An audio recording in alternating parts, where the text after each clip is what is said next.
नमस्कार दोस्तों, आज हम बात करेंगे इनकम टैक्स की। इनकम टैक्स दोस्तों एक तरीके से जो जॉब करने वाला बंदा है, जो सैलरीड बंदा है, उसके लिए ट्रेजेडी है। ट्रेजेडी क्यों है? इसके दो कारण हैं। एक तो जो इनकम टैक्स की दर है, पहला पॉइंट है जो इनकम टैक्स की रेट है, जो दर है वो सैलरीड क्लास के लिए ज़्यादा है। दूसरा जो अमाउंट है, मतलब जिस अमाउंट पे वो टैक्स रेट लगती है, वो अमाउंट भी जो सैलरीड बंदा है, नौकरी करने वाला बंदा है, उसके लिए ज़्यादा है। अब वो कैसे? जो इनकम टैक्स है वो जॉब वाले बंदे के लिए, सैलरी वाले बंदे के लिए सैलरी पे लगता है, कमाई पे लगता है। यानी अगर एक महीने में आपकी तनख्वाह 2 लाख रुपए है तो पूरे के पूरे 2 लाख रुपए पे आपको इनकम टैक्स देना पड़ता है। जबकि 2 लाख रुपए का आगे इंसान क्या करेगा? टैक्स पे करने के बाद मान लीजिए उसने 25,000 रुपये टैक्स पे कर दिया, 1,75,000 रुपये उसके पास बच गया, तो वो उसमें से कुछ खर्चा करेगा, कुछ सेविंग करेगा। तो दोनों पे ही उसको टैक्स देना पड़ गया था पहले ही, पूरे के पूरे 2 लाख रुपए पे उसको ग्रोस इनकम पे ही उसको टैक्स देना पड़ गया था। ये प्रॉब्लम है सैलरीड बंदे की, जॉब करने वाले बंदे की। दूसरी प्रॉब्लम ये है कि उस पे जो रेट ऑफ इनकम टैक्स है वो काफ़ी ज़्यादा लग जाती है। अगर आपकी 2 लाख रुपए महीना तनख्वाह है, साल की 24 लाख रुपए तनख्वाह है, तो आपका 15 से 20% के बीच में, करीबन 18-20% के आसपास इस पे टैक्स लग जाता है। यानी करीबन करीबन 3 लाख रुपए, 24 लाख रुपए के ऊपर आपका इनकम टैक्स आपका बन जाएगा। उधर लेकिन अगर आप दूसरी तरह के जो कमाने वाले लोग हैं उनको देखें, जैसे जो बिजनेसमैन है या जो लोग इन्वेस्टर हैं, उनकी लाइफ बिल्कुल अलग है इनकम टैक्स के पर्सपेक्टिव से।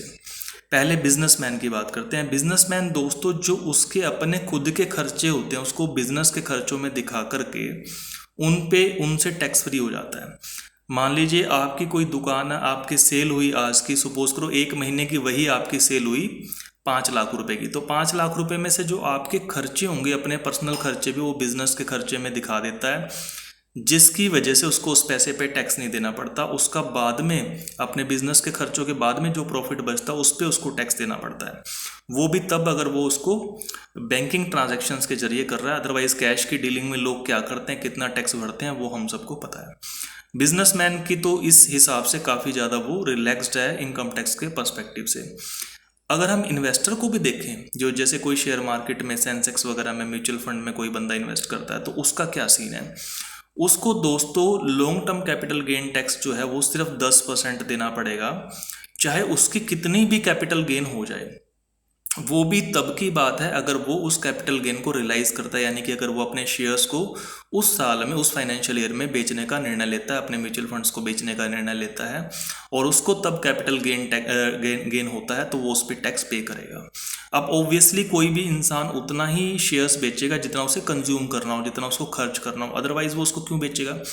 अगर मान लीजिए आपके महीने का खर्चा आपका 50,000 रुपये है, साल का 6 लाख रुपये, तो साल में आप 6 लाख रुपये जितना ही बेचोगे, और 6 लाख रुपये में से फिर आपका कुछ कैपिटल गेन्स होगा, और उसमें से भी 1 लाख रुपये तक तो आपका टैक्स फ्री होता है।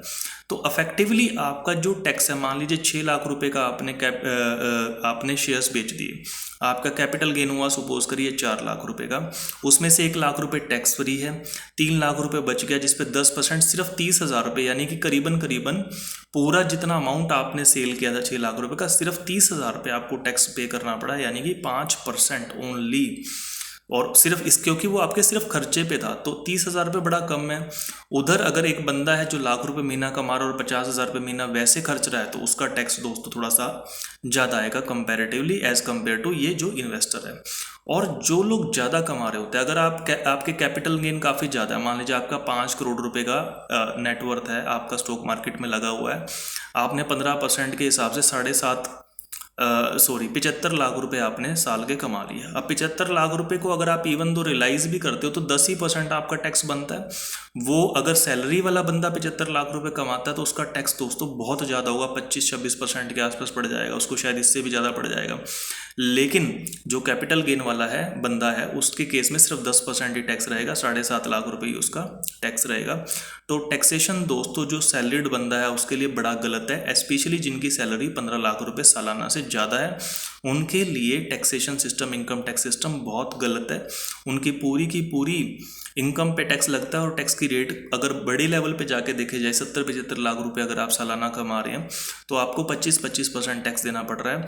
वहीं जो बिजनेसमैन है वो कहीं ना कहीं या तो कैश ट्रांजैक्शंस के जरिए या फिर अपने पर्सनल खर्चों को बिजनेस में इन्वॉल्व करके टैक्स से कहीं ना कहीं बच जाता है।